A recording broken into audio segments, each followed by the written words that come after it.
how can I patent two businesses that are already in existence if I'm using them as one?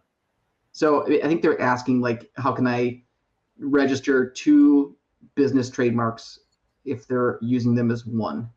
Yeah, So like basically you started doing, JD's Magic Mo, and yeah, then years later you did JD's Roofing. yeah, you can have multiple trademarks owned by the same legal entity, whether it's you or your company can own multiple different trademarks, because you might have one operating company that does multiple things, right? You might have one part of your company might do trademarks and then might do patents. You might want to keep them separate.